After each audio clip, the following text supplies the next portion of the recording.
Hello everyone, this is your host Wasim here. Welcome to my channel the SSC cracker JK SSB. कैसे आप सब? उम्मीद है आप सब बढ़िया होंगे, अच्छे से होंगे, खुशहाल होंगे। तो ये पार्ट थर्ड है कंप्यूटर के जो एमसीक्यूज़ हम आप तक पहुंचा रहे हैं। प्रीवियस ईयर एमसीक्यूज़ हैं जो जेके एसएसबी ने पूछे हैं, वो हम आप तक पहुंचा रहे हैं इस चैनल के माध्यम से। तो यहाँ पे आपको क्या कहा, ये जो पार्ट है पार्ट थर्ड है। अगर आपने इससे पहले वाले पार्ट्स नहीं देखे हैं तो वो आप जाके देख सकते हैं। प्ले लिस्ट में सारे पार्ट्स हैं और ये पार्ट थर्ड है। और आज हम स्टार्ट करने वाले हैं, यहाँ पे मैं आपको दिखाऊंगा। आज हम स्टार्ट करने वाले हैं 37 तक, यानी कि पिछले जो दो पार्ट्स थे वहाँ पे हमने एक में किया था 1 to 18 और दूसरे में किया था 19 to यहाँ पे 36। तो ये आपको यहाँ पे ख्याल रखना है। तो अगर आपने पिछले वाले पार्ट्स नहीं देखे, वीडियोस नहीं देखे, तो आप वो भी देख सकते हैं और कंटिन्यू कर सकते हैं इस सीरीज़ को। तो क्या कि ताकि आपकी जो नॉलेज है उसमें बूस्ट हो जाए और आपका रिवीजन भी अच्छे से हो जाए। ये आपके रिवीजन पॉइंट ऑफ व्यू के लिए बहुत इंपॉर्टेंट है। और यहाँ पे अगर मैं आपको बताऊँ कि ये जो क्वेश्चंस हैं प्रीवियस ईयर क्वेश्चंस हैं, सारे प्रीवियस ईयर क्वेश्चंस हैं जो जेके एसएसबी और एसएससी के एग्जाम्स में पूछे गए हैं। तो यहाँ पे मैं आपको बताऊँगा, ये इम्पॉर्टेंट है यहाँ पे जूनियर असिस्टेंट के लिए जो आने वाले एग्ज़ाम्स हैं। और इसके साथ-साथ ये एसआई के लिए भी आप ले सकते हैं क्योंकि बहुत इम्पॉर्टेंट है।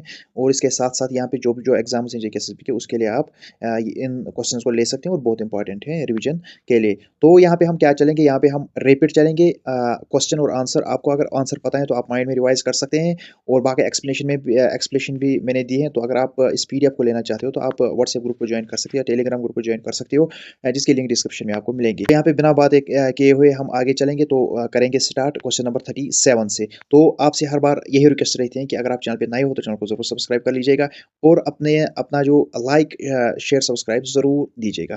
तो चलो स्टार्ट करते हैं। पहले यहाँ पे आप ये चेक कर सकते हैं, क्वेश्चन नंबर 37 जो है यहाँ पे आप देख सकते हैं, integrated circuits of ICs were started to be used from which generation of computer. यानी कि यहाँ पे कहा गया है कि इंटीग्रेटेड सर्किट्स, जिन्हें हम शॉर्ट में आईसीज कहते हैं, कि वो किस जनरेशन से स्टार्ट हुए थे, किस जनरेशन में वो आए थे। तो यहाँ पे आपको बताना है first generation, second generation, third generation, fourth generation. तो यहाँ पे अगर मैं आपको बताऊंगा, जो आईसीज हैं, जो आईसीज आए थे वो आए थे यहाँ पे थर्ड जनरेशन से, यानी कि थर्ड जनरेशन में आईसीज थे। और यहाँ पे अगर आपको पता ही होगा, मैंने आपको पिछली वीडियोस में बताया, फर्स्ट जनरेशन में क्या था, वैक्यूम ट्यूब्स था। और यहाँ पे आप अगर देख सकते हैं सेकंड जनरेशन में ट्रांजिस्टर्स थे और यहाँ पे थर्ड जनरेशन में आईसीज थे। और यहाँ पे अगर मैं बात करूंगा फोर्थ जनरेशन में वेरी लार्ज आईसीज थे। यहाँ पे आपको ये याद रखना है। और फिफ्थ में जो अभी चल रहे हैं सिलिकॉन चिप्स वगैरह, वो आपको याद रखना है। तो यहाँ पे आप एक्सप्लेनेशन जो है, एक्सप्लेनेशन आप देख सकते हैं, the transition for transistors to integrated circuits, यानी कि ट्रांजिस्टर्स को किसने मतलब यहाँ पे रिप्लेस किया, वो आईसीज ने किया। और वो थर्ड जनरेशन में आए थे।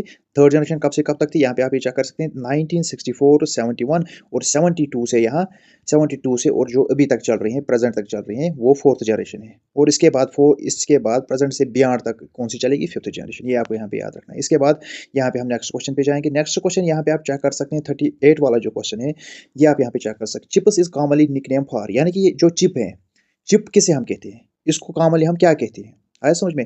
यानी कि जो इंटीग्रेटेड सर्किट है, इन्हीं को हम चिप्स कहते हैं। यानी कि चिप्स को हम और किस नाम से जानते हैं। और यहाँ पे आप ये चेक कर सकते हैं, चिप किसके लिए आया है, इंटीग्रेटेड सर्किट्स के लिए आया है। ये यहाँ पे आपको याद रखना है। रजिस्टर्स मैंने आपको बताया, रजिस्टर्स जो है, ये मेमोरी यूनिट होता है जो हम यूज़ करते हैं कंप्यूटर में। और यहाँ पे आप सेमीकंडक्टर्स, और यहाँ पे देख सकते हैं, जो an integrated circuit is commonly refer to as a chip, यानी कि इंटीग्रेटेड सर्किट्स को क्या कहते हैं, कॉमनली हम कहते हैं चिप। और यहाँ पे because it is small wafer of semiconductor material usually silicon, यानी कि इसमें क्या ज़्यादा यूज़ होता क्या है, इसमें सिलिकॉन ही यूज़ होता है। यहाँ पे याद रखना है, जो सिलिकॉन है, सिलिकॉन इसमें यूज़ होता है। तो इसके बाद एक मिनट, इसके बाद यहाँ पे आप क्या कर सकते हैं, क्वेश्चन नंबर थर्ड जो है, तो क्वेश्चन नंबर थर्ड पे जाएंगे। यहाँ पे आप ये क्या कर सकते हैं, इंटीग्रेटेड सर्किट्स और chips use it in computers are made with, यानी कि जो इंटीग्रेटेड सर्किट्स आईसीएस, या हम जिन्हें क्या कहते हैं चिप्स, वो किसकी बनी हुई होती हैं, तो कॉपर, एल्युमिनियम, और यहाँ पे जो बाकी, यहाँ पे आप ये क्या कर सकते हैं, इसके बाद गोल्ड, सिलिकॉन। तो इस क्वेश्चन का जो राइट आंसर है, जो इंटीग्रेटेड सर्किट्स होते हैं, जो आईसीएस होते हैं, या जिन्हें हम चिप्स कहते हैं, वो किसकी बनी हुई होती हैं, वो सिलिकॉन की बनी हुई होती हैं। ये आपको यहाँ पे याद रखना है, क्वेश्चन पूछा जाता है। तो यहाँ पे इसके बाद यहाँ पे देख सकते हैं explanation, silicon is semiconductor material that is primary component used to manufacture ICs because of its unique electrical properties, यानी कि इसकी जो यूनिक इलेक्ट्रिकल प्रॉपर्टीज़ हैं, उसी के लिए सेमीकंडक्टर्स यूज़ होते हैं। और सिलिकॉन जो है, ये किसका बना, क्या जो इंटीग्रेटेड सर्किट्स हैं वो किसके बने होते हैं, सिलिकॉन के। ये यहाँ पे याद रखना है आपको, क्योंकि ये क्वेश्चन जो है पूछा गया है। इसके बाद यहाँ पे चर्चा कर सकते हैं, हु डेवलप्ड इंटीग्रेटेड सर्किट्स, यानी कि जो इंटीग्रेटेड सर्किट्स है इनको किसने बनाया है, इनको किसने बनाया, इंटीग्रेटेड सर्किट्स को किसने बनाया है। यहाँ पे आप देख सकते हैं रॉबर्ट नायक, Charles Babbage, J S. Kilby, C V Raman तो हो ही नहीं सकता। चार्ल्स बेबेज ने क्या किया है, यहाँ पे एनालिटिकल इंजन वगैरह बनाया है। और यहाँ पे आप ये देख सकते हैं, यहाँ पे बचा जे.एस. किल्बी, तो इंटीग्रेटेड चिप्स को किसने बनाया है, जे.एस. किल्बी ने बनाया है। ये यहाँ पे आपको याद रखना है। इसके बाद यहाँ पे एक्सप्लेनेशन आप चेक कर सकते हैं, J S. Kilby of Texas instrument and Robert Noyce of Fairchild semiconductor are credited with the innovation of the integrated circuits, यानी कि जेएस, एक तो जे केल्वी और रॉबर्ट नायस, यहाँ पे एक ही दिया है, तो अगर ये दोनों दिए होते ऑप्शंस में तो हमें बोथ करना पड़ता। तो यहाँ पे एक ही दिया है, तो जेएस किल्बी यहाँ पे इसका राइट आंसर होगा। इन दोनों ने क्या किया है, इंटीग्रेटेड सर्किट्स को डेवलप किया है, इन्वेंट किया है। Kilby was awarded to the Nobel prize of this work, यानी कि नोबेल प्राइज मिला है किसको, जे किल्बी को, यानी कि जेएस किल्बी को, जे किल्बी को क्या मिला है, नोबेल प्राइज मिला है। किस वर्क के लिए, क्यों, ताकि उसने क्या किया है, इंटीग्रेटेड चिप्स बनाए हैं। इसके बाद नेक्स्ट क्वेश्चन पे जाएंगे। नेक्स्ट क्वेश्चन यहाँ पे आप चेक कर सकते हैं, a complete electronic circuit with transistors and other electronic components on a small silicon chip is called, यानी कि जो एक कंप्लीट इलेक्ट्रॉनिक सर्किट होता है जिसमें ट्रांजिस्टर्स होते हैं और यहाँ पे इलेक्ट्रॉनिक कंपोनेंट्स होते हैं और बहुत सारे इलेक्ट्रॉनिक कंपोनेंट्स होते हैं on A small silicon chip, और एक स्मॉल सिलिकॉन चिप होते हैं जिसपे क्या लगे रहते हैं, ये एक चिप होते हैं, इस पर छोटे छोटे क्या लगे रहते हैं, ट्रांजिस्टर्स लगे होते हैं और कुछ इलेक्ट्रॉनिक जो है कंपोनेंट्स लगे होते हैं। हम उसको क्या कहते हैं, तो यहाँ पे आपको ये याद रखना है, उसको ही हम क्या कहते हैं, इंटीग्रेटेड सर्किट्स। यानी कि ये जो इंटीग्रेटेड सर्किट्स हैं, ये जो चिप्स होती हैं, ये ऐसी होती हैं फॉर एग्जांपल, और इसमें लगे होते हैं ट्रांजिस्टर्स जो काम करते हैं। तो ये यहाँ पे आपको याद रखना है, जो इंटीग्रेटेड सर्किट्स होते हैं इसमें क्या लगा होता है, यहाँ पे आप ये क्या कर सकते हैं, ट्रांजिस्टर्स लगे होते हैं और कुछ इलेक्ट्रॉनिक कंपोनेंट्स होते हैं ऑन स्मॉल सिलिकॉन चिप, यानी कि जो सिलिकॉन चिप होती हैं उसमें क्या होता है, बहुत सारे, इसमें देख सकते हैं explanation, this is the technical definition of an IC, thousands और मिलियंस ऑफ टीनी रजिस्टर्स, यानी कि थाउजेंड्स रजिस्टर्स इसमें लगे होते हैं, कैपेसिटर्स लगे होते हैं, transistors fabricated into single piece, यानी कि एक सिंगल पीस में ये भर के होते हैं और फिर इसको हम क्या कहते हैं, इंटीग्रेटेड सर्किट। ये यहाँ पे आपको याद रखना है। इसके बाद नेक्स्ट क्वेश्चन पे जाएंगे। यहाँ पे आप देख सकते हैं, PCs are considered fourth generation and contain, यानी कि जो पीसीज है, यानी कि पर्सनल कंप्यूटर्स जो होते हैं वो कंसिडर किए जाते हैं फोर्थ जनरेशन में, वो क्या कंटेन करते हैं, यहाँ पे आप ये क्या कर सकते हैं, उनमें क्या लगा होता है, यानी कि जो फोर्थ जनरेशन है, मैंने आपको पहले ही बताया फोर्थ जनरेशन में क्या लगा हुआ है। पहले मैंने आपको बताया थर्ड में क्या होता है, आईसीज होते हैं, और यहाँ पे सेकंड में मैंने आपको बताया क्या होता है, ट्रांजिस्टर्स होते हैं, और इस पे इसके बाद हम फोर्थ पे, इसके बाद थर्ड पे गए आईसी, और यहाँ पे अगर हम जाएंगे फोर्थ पे, आप फोर्थ पे क्या लगा हुआ था, तो यहाँ पे आप ये चेक कर सकते हैं, इसमें लगा हुआ है माइक्रो प्रोसेसर्स, क्या लगा हुआ है, माइक्रो प्रोसेसर्स, ये यहाँ पे आपको याद रखना है, माइक्रो प्रोसेसर्स। इस क्वेश्चन का जो राइट आंसर है वो है माइक्रो प्रोसेसर्स। तो यहाँ पे आप ये देख सकते हैं, PCs are considered fourth generation, यानी कि जो पर्सनल कंप्यूटर्स होते हैं उनको वो फोर्थ जनरेशन में कंसिडर किए जाते हैं, और वो क्या कंटेन करते हैं, वो इस जनरेशन में क्या नया अपडेट हुआ है, आया समझ। तो इसके बाद यहाँ पे इसका क्वेश्चन का जो राइट आंसर है वो है माइक्रो प्रोसेसर, यहाँ पे आपको याद रखना है।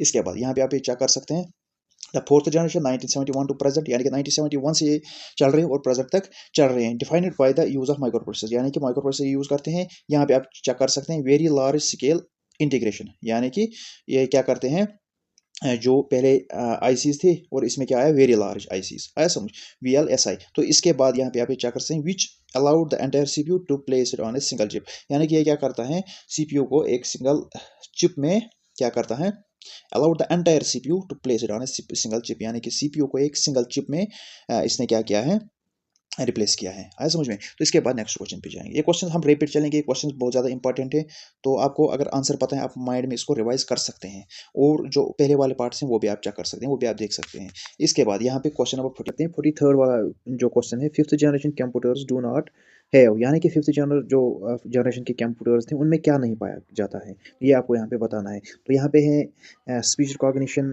Artificial intelligence, very large scale integration और वैक्यूम ट्यूब्स। तो यहाँ पे आप ये चेक कर सकते हैं, वैक्यूम ट्यूब्स आपने देखे होंगे फर्स्ट जनरेशन में, तो अगर हम वैक्यूम ट्यूब्स आज तक हम यूज़ करेंगे तो हमें क्या होगा, आर्टिफिशियल इंटेलिजेंस हम यूज़ नहीं कर सकते हैं। तो यहाँ पे आपको याद रखना है। तो इसमें क्या है, फिफ्थ जनरेशन कंप्यूटर्स में क्या है, स्पीच रिकॉग्निशन, आर्टिफिशियल इंटेलिजेंस है और वेरी लार्ज स्केल इंटीग्रेशन है, इसमें आईसीज हैं। तो यहाँ पे इसमें वैक्यूम ट्यूब्स नहीं पाए जाते हैं, तो ये यहाँ पे आपको याद रखना है। तो एक्सप्लेनेशन पे जाएंगे हम। तो यहाँ पे आप एक्सप्लेनेशन चेक कर सकते हैं। एक्सप्लेनेशन यहाँ पे क्या कहा गया है, vacuum tubes were the characteristics technology of fifth generation, ये यहाँ पे आपको याद रखना है। तो यहाँ पे आप क्या कर सकते हैं, तो इसके बाद यहाँ पे देख सकते हैं, तो fifth generation computers focus on artificial intelligence. ये आपको पता है कि फिफ्थ जनरेशन जो कंप्यूटर्स हैं उनमें आर्टिफिशियल यूज़ होता है, एआई यूज़ होता है, और इसमें क्या होता है यूएलएसआई यानी कि अल्ट्रा लार्ज स्केल इंटीग्रेशन यानी कि अल्ट्रा लार्ज आईसीज इसमें यूज़ हो जाते हैं। तो इसके बाद नेक्स्ट क्वेश्चन पे जाएंगे। नेक्स्ट क्वेश्चन यहाँ पे आप चेक कर सकते हैं, ये आप यहाँ पे चेक कर सकते हैं, ये आपको मैच करना है, match the following. In generations को इनके जो टेक्नोलॉजीज़ हैं इनके साथ इनको इसको मैच करना है। तो यहाँ पे आप चेक कर सकते हैं first generation, second generation, third generation, fourth generation. और यहाँ पे मैं आपको बताऊंगा जो फर्स्ट जनरेशन है, फर्स्ट जनरेशन में क्या यूज़ हुआ था, तो यहाँ पे आप चेक कर सकते हैं, इनमें से वैक्यूम ट्यूब्स फर्स्ट जनरेशन में यूज़ होते थे। सेकंड जनरेशन में क्या यूज़ होता था, ट्रांजिस्टर्स यूज़ होते थे। और यहाँ पे थर्ड जनरेशन में क्या यूज़ होता था, यहाँ पे आप चेक कर सकते हैं, इंटीग्रेटेड सर्किट्स यानी कि आईसी इसमें यूज़ होते थे। और फोर्थ जनरेशन में क्या यहाँ पे यूज़ होता है, तो वीएलएसआई यानी कि वेरी लार्ज स्केल इंटीग्रेशन यानी कि जिनको हम माइक्रो प्रोसेसर्स भी कहते हैं। तो यहाँ पे ए का हम थर्ड वाला, बी का फर्स्ट और सी का यहाँ पे फोर्थ और डी का फिफ्थ ये यहाँ पे मैच हो रहे हैं। तो ऐसे भी क्वेश्चन आते हैं आजकल। क्या होता है, एक तो स्टेटमेंट बेसिस ज़्यादा क्वेश्चन आते हैं और दूसरा मैच द फॉलोइंग। एक तो यहाँ पे डेट्स आपको दिए जाएंगे, यहाँ पे जनरेशन दिए जाते हैं या जनरेशन दिए जाएंगे, या यहाँ से जनरेशन में कौन सी टेक्नोलॉजी यूज़ होती है, ऐसे क्वेश्चन आज पूछे जाते हैं। और इसके बाद यहाँ पे नेक्स्ट क्वेश्चन पे हम जाएंगे। तो नेक्स्ट क्वेश्चन यहाँ पे आप चेक कर सकते हैं, नेक्स्ट क्वेश्चन पे क्या कहा गया है। नेक्स्ट क्वेश्चन यहाँ पे आप चेक कर सकते हैं, small and cheap computers built into several home appliances are of which type। यानी कि स्मॉल और जो चीप कंप्यूटर्स होते हैं, फॉर एग्जांपल आपके घर पे फॉर एग्जांपल माइक्रोवेव होती हैं, तो उसमें क्या होता है, वो होम एप्लायंसेस होती हैं, फॉर एग्जांपल फ्रिज वगैरह जो होती हैं, फ्रिज को छोड़ो माइक्रोवेव होती हैं या कुछ और चीज़ें जो होती हैं, उनमें वो किस टाइप के कंप्यूटर्स हैं। तो यहाँ पे आपको ये बताना है वो किस टाइप के कंप्यूटर्स हैं, मेन फ्रेम है, मिनी कंप्यूटर्स है, माइक्रो कंप्यूटर्स है। तो यहाँ पे आपको ये बताना है। तो इस क्वेश्चन का जो राइट आंसर है वो है माइक्रो कंप्यूटर्स। माइक्रो कंप्यूटर्स इस क्वेश्चन का राइट आंसर है, जिनमें जो क्या होते हैं, एक तो चीप होते हैं और स्मॉल होते हैं। और इनमें क्या होता है, ये सेवरल जो होम अप्लायंसेस है उनमें ये ज़्यादा ये जो कंप्यूटर्स हैं वो माइक्रो कंप्यूटर्स में आते हैं। तो इस क्वेश्चन का राइट आंसर जो है option number third right answer है। तो इसके बाद यहाँ पे आप ये चेक कर सकते हैं, ये देख सकते हैं, in the context of home appliances these are often referred to as micro computers. यानी कि ये इनको क्या कहा जाता है, ये माइक्रो कंप्यूटर्स में ये पाए जाते हैं। और यहाँ पे एम्बेडेड कंप्यूटर सिस्टम्स भी इनको कहा जाता है, as they use small micro processors to perform specific tasks. यानी कि ये क्या करता है, ये तो इनका स्मॉल माइक्रो प्रोसेसर होता है और ये स्पेसिफिक टास्क के लिए बनाए जाते हैं। यहाँ पे क्या है, कोई एक चीज़ है जो एक ही काम करेगा। ये यहाँ पे आपको याद रखना है, वो किस में आते हैं, माइक्रो कंप्यूटर्स में आते हैं। इसके बाद नेक्स्ट क्वेश्चन पे जाएंगे। नेक्स्ट क्वेश्चन यहाँ पे आप चेक कर सकते हैं, यहाँ पे देख सकते हैं, डेस्कटॉप एंड पर्सनल कंप्यूटर्स यानी कि जिनको हम पीसीज कहते हैं, और आल्सो नोन एज। यानी कि डेस्कटॉप कंप्यूटर्स या जो पर्सनल कंप्यूटर्स यहाँ पे फॉर एग्जांपल लैपटॉप है, नोटपैड है या palm टॉप कंप्यूटर है, वो किस में आते हैं, वो किस कंप्यूटर में आते हैं, वो किस कैटेगरी की वो किस कंप्यूटर की कैटेगरी में आते हैं, ये यहाँ पे आपको बताना है। यहाँ पे आप ये चेक कर सकते हैं, सुपर कंप्यूटर्स, सर्वर्स, यहाँ पे मेन फ्रेम्स, और यानी कि यहाँ पे माइक्रो कंप्यूटर्स। यहाँ पे आप ये चेक कर सकते हैं, ये जो डेस्कटॉप्स हैं, पर्सनल कंप्यूटर्स हैं, किस में आते हैं, ये भी माइक्रो कंप्यूटर्स में ही आते हैं, क्योंकि माइक्रो कंप्यूटर्स में ही पर्सनल कंप्यूटर्स ही आते हैं। तो यहाँ पे आप ये चेक कर सकते हैं, micro computers are computers that use a micro processor as their central processing unit. यानी कि ये क्या होते हैं, माइक्रो प्रोसेसर होता है as their central processing unit. और इसमें कौन कौन सी कैटेगरीज आते हैं, डेस्कटॉप कंप्यूटर्स आते हैं, लैपटॉप्स आते हैं एंड टैबलेट्स आते हैं, all fall into this category. यानी कि ये जो टाइप्स ऑफ कंप्यूटर्स हैं ये इस कैटेगरी में फॉल करते हैं। इस क्वेश्चन का जो राइट आंसर है वो है माइक्रो कंप्यूटर्स।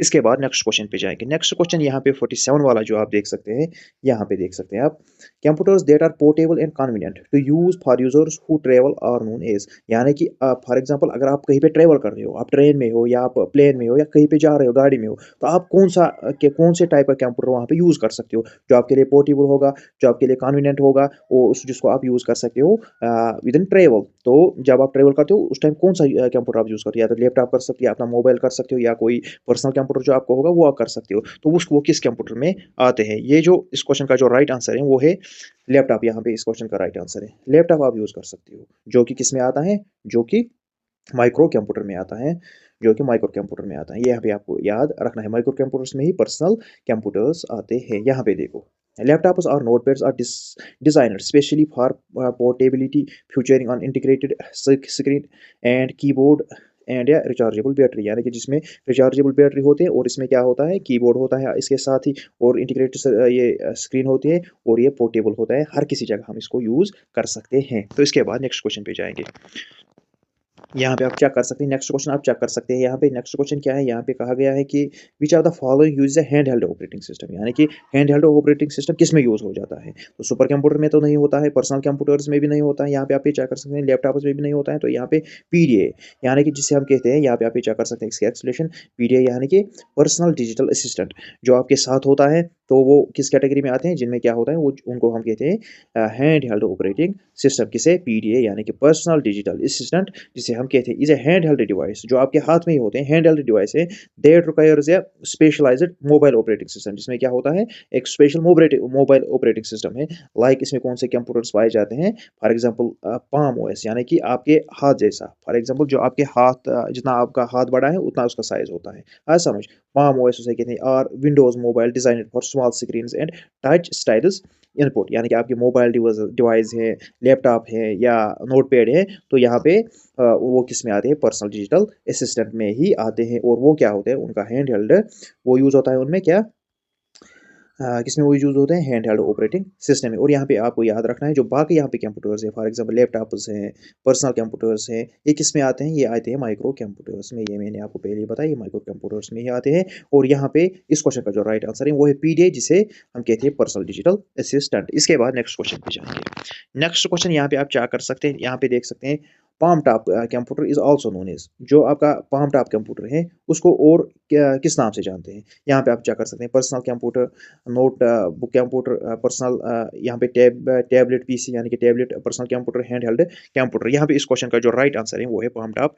कंप्यूटर्स, यानी कि जो पाम टॉप कंप्यूटर्स है वो are small enough to held in one head, यानी कि आपका मोबाइल फोन है उसको हम पाम टॉप कंप्यूटर कहेंगे। तो वो किस में आते हैं, उनको हम कहते हैं हैंड हेल्ड कंप्यूटर्स, यानी कि पाम टॉप कंप्यूटर्स को ही हम हैंड हेल्ड कंप्यूटर्स कहते हैं, क्योंकि वो हम हाथ से यूज करते हैं, कहीं भी जा सकते हैं, चाहे प्लेन में है हम, चाहे रेन में, चाहे सफर करते हैं, चाहे ट्रेवल करते हैं, कहीं पे है तो हम मोबाइल निकालते हैं और कुछ भी काम कर सकते हैं। तो उनको कहते हैं हैंड हेल्ड कंप्यूटर्स, और उन्हीं को कहते हैं पाम टॉप कंप्यूटर्स। यहाँ पे आपको याद रखना है। इसके बाद नेक्स्ट क्वेश्चन पे जाएंगे।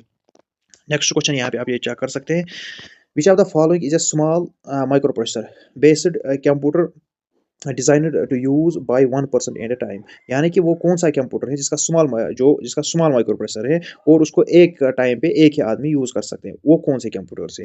Notebook, super computer, all in one computer. इसके बाद नेक्स्ट ऑप्शन यहाँ पे आप चेक कर सकते हैं, नोटबुक आप चेक कर सकते हैं और पर्सनल कंप्यूटर आप ये चेक कर सकते हैं। तो आप कौन सा वो कंप्यूटर है जो जिसको एक टाइम पे एक ही पर्सन यूज कर सकते हैं, वो है पर्सनल कंप्यूटर। जो आपका पर्सनल कंप्यूटर है वो खाली आप यूज कर सकते हैं, उसके सिवा कोई और कर सकते हैं, लेकिन एक टाइम पे एक ही पर्सन उसको यूज कर सकते हैं। यहाँ पे आपको याद रखना है, पर्सनल कंप्यूटर जो होते हैं उनको क्या करता है, उनको एक टाइम पे एक ही पर्सन यूज कर सकता है। ये यहाँ पे आपको याद रखना है, क्योंकि उनका साइज कैपेबिलिटी थोड़ा क्या होती है, वो कम होती है। ये यहाँ पे आपको याद रखना है। इसके बाद नेक्स्ट क्वेश्चन पे जाएंगे। नेक्स्ट क्वेश्चन यहाँ पे आप ये चेक कर सकते हैं, यहाँ पे which of the following options correctly express the meaning of the PCs, यानी कि कौन सा यहाँ पे कैरेक्टर एक्सप्लेनेशन है, यानी कि कौन सा कैरेक्टर ऑप्शन है जो पीसीज यानी कि पर्सनल कंप्यूटर्स की मीनिंग को एक्सप्रेस करता है। तो यहाँ पे आप ये चेक कर सकते हैं, यहाँ पे हम ये आप चेक कर सकते हैं, जो ऑप्शन है ऑप्शन यहाँ पे आप ये चेक कर सकते हैं। एक मिनट। तो यहाँ पे आप ये चेक कर सकते हैं, independent computers for all working staff, यानी कि जो इंडिपेंडेंट कंप्यूटर्स हैं वो हर एक वर्किंग स्टाफ के लिए हम यूज़ कर सकते हैं। तो ये तो नहीं हो सकता। इसके बाद यहाँ पे आप ये चेक कर सकते हैं, personal computers widely available to individual workers with which they can access information from layer systems and increase their personal productivity, यानी कि पर्सनल कंप्यूटर जो है उनको हम यूज़ कर सकते हैं, एक इंडिविजुअल वर्कर यूज़ कर सकते हैं, जिससे वो क्या कर सकते हैं, इन्फॉर्मेशन गैदर कर सकते हैं और इंक्रीज कर सकते हैं देयर पर्सनल प्रोडक्टिविटी, यानी कि उनका पर्सनल जो काम होगा उससे वो निकाल सकते हैं, उस पर्सनल कंप्यूटर से वो निकाल सकते हैं। तो इस क्वेश्चन का जो राइट आंसर है वो है option number D, option number second इसका जो राइट आंसर है, सॉरी ऑप्शन नंबर सेकंड इस क्वेश्चन का राइट आंसर है। तो एक्सप्लेनेशन भी यहाँ पे आप चेक कर सकते हैं, this choice describes the primary function of PCs, यानी कि ये क्या करता है, ये डिस्क्राइब करता है प्राइमरी फंक्शन जो होती है जो पर्सनल कंप्यूटर्स की इन मॉडर्न वर्क प्लेस, यानी कि modern work place. For example आपको किसी कंपनी में आप काम करते हो तो आप घर भी ला सकते हो लैपटॉप। पिछले ज़माने में क्या होता है, एक ही कंप्यूटर होता है, वो ऑफिस में होता है, आपको ज़रूरी ऑफिस जाना पड़ता है। अब क्या हो गया, अगर आपको पढ़ाना भी होगा आप घर पे भी डिजिटल बोर्ड लगा सकते हो, तो घर से भी आप किसी कंपनी के लिए लेक्चर दे सकते हो। तो वो होते हैं पर्सनल कंप्यूटर्स। और यहाँ पे इस क्वेश्चन का जो राइट आंसर वो है ऑप्शन नंबर सेकंड। तो इसके बाद नेक्स्ट क्वेश्चन पे जाएंगे। ये जो पीडीएफ है ये आपको हमारा जो ये जो पीडीएफ है ये हमारे आपको हमारे व्हाट्सएप ग्रुप पे मिलेगी, द एसएससी क्रैकर, उसकी लिंक जो है वो डिस्क्रिप्शन में है। तो आज इस इतने ही क्वेश्चन है, 51 तक आज क्वेश्चंस थे। तो नेक्स्ट पार्ट में हम लाएँगे 52 से, तो 52 से आगे जाएँगे। बस आपको क्या करना है, खाली आपको कमेंट करना है, कौन-सा कंटेंट आपको चाहिए, किस टॉपिक पे आपको क्वेश्चंस चाहिए, बस आपको वो कहना है कमेंट सेक्शन में। कमेंट आपका ज़रूरी है क्योंकि मुझे पता लगेगा कि आपको आपके लिए जो कंटेंट ज़रूरी है, आपके लिए कितने कौन-से क्वेश्चंस लाने हैं, जीके के लाने हैं, कौन-सा टॉपिक किस टॉपिक पे लाने हैं। फॉर एग्ज़ाम्पल आपको अगर ड्रेनेज पे लेक्स रिवर्स पे आपको टॉपिक चाहिए, या लेक्स रिवर्स पे आपको क्वेश्चन चाहिए, आपको कमेंट सेक्शन में लिखना है कि हमें लेक्स और रिवर्स पे क्वेश्चंस चाहिए, तो मैं आपके लिए लेक्स और रिवर्स पे लाऊंगा। यहाँ पे अगर आपको जनरेशंस पे, कंप्यूटर की जनरेशंस पे क्वेश्चंस चाहिए, तो आप कमेंट सेक्शन में लिख सकते हैं कि हमें जनरेशंस पे ये क्वेश्चन चाहिए, तो मैं आपको वही प्रोवाइड करूँगा। और ये जो सीरीज़ है कंप्यूटर की सीरीज़, ये कंटिन्यूसली चलेगी। इसके बाहर जो है क्वेश्चंस उतने आते नहीं है। जो क्वेश्चंस मैं यहाँ पे करूँगा सारे आपके जेके एसएसबी के प्रीवियस ईयर क्वेश्चन है, आप ये कर सकते हैं। और ये क्वेश्चन है, इसके साथ-साथ आप कोई बुक पढ़ सकते हैं। बाकी और टेस्ट आपको ज़रूरी देने हैं, मॉक टेस्ट ज़रूरी है। बाकी अगर आपको कोई और टॉपिक चाहे, कि चाहे कंप्यूटर में, चाहे जीके में, चाहे हिस्ट्री में, कोई भी टॉपिक चाहे, कोई भी आपको इन्फॉर्मेशन चाहिए, आप कमेंट सेक्शन में लिख सकते हैं, हमें इस टॉपिक पे क्वेश्चन चाहिए। तो मैं आपके लिए वो क्वेश्चंस विदिन 24 आवर्स में वो मैं आपको प्रोवाइड करूँगा इसी चैनल पे। बाकी जो पुराने जो पार्ट्स हैं इस सीरीज़ के, ये वो प्लेलिस्ट में पड़े हैं, वो पार्ट्स आप देख सकते हैं, वो आप चेक कर सकते हैं। और ये जो सीरीज़ है कंप्यूटर की, ये कंटिन्यू चलेगी तब तक जब तक एग्ज़ाम हो जाएँगे, उसके बाद भी ये कंटिन्यू चलेगी। तो आपको क्या करना है, खाली कमेंट करना है, लाइक करना है, और सब्सक्राइब आपका ज़रूरी है, सब्सक्राइब भी आपको करना है। तो मिलते हैं अगले वीडियो में, तब तक के लिए खुदा हाफ़िज़।